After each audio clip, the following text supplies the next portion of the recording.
remember that there were two explosions. So there may have been two backpacks. There may have been two something.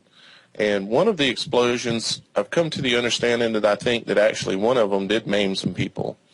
And then the other one was the complete setup with the crisis actors, including the guy riding down the street in the wheelchair, which they should have never put him in a wheelchair. He should be strapped down to a gurney, and they should be doing CPR on him because he just lost both his legs.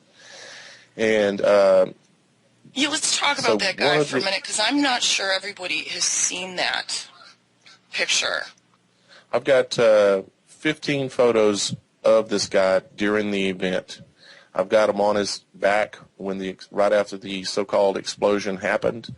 I've got with two people at his feet, what would have been his feet, spreading blood and manipulating the legs and so on to prepare for the situation to take place, for the photographers to come in and take the photos that they were going to release. The photos I have, if you do a Google search, you will not find them. If you do a Yahoo search, you will not find them. But it's photos of the actual person that supposedly lost his legs on his back with two people, a guy in a hood with sunglasses on, down at his stubs, as you might call them, and manipulating something down under him there.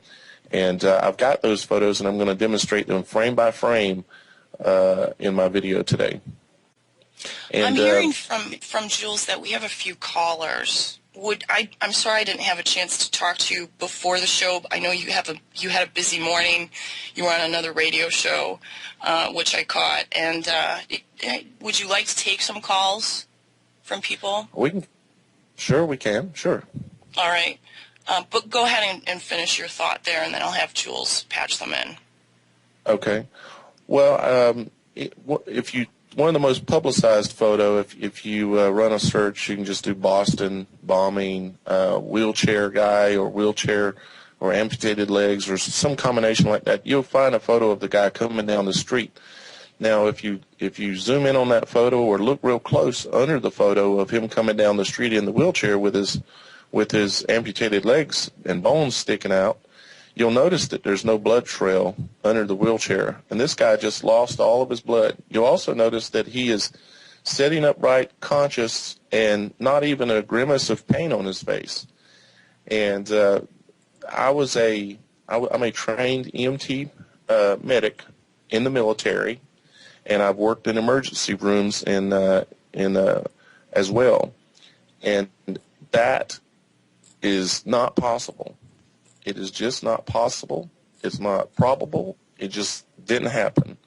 And once I seen that, I started really hunting more images of that guy, and I've got the images that I think that without a doubt will prove to anyone that's in fact that this is that is a sign of a serious false flag and the use of a crisis actor, along with others that I'm going to point out in the video as well.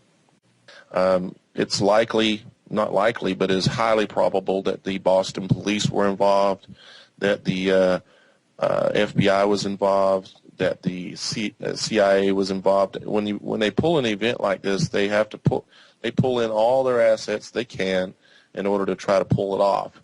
But the ones that ultimately were the trainers and the controllers of this event was Global CST. Daniel, I don't know if you saw, there was some callers that were posted on C-SPAN yesterday. They started taking calls about the Boston event, and every single person that called said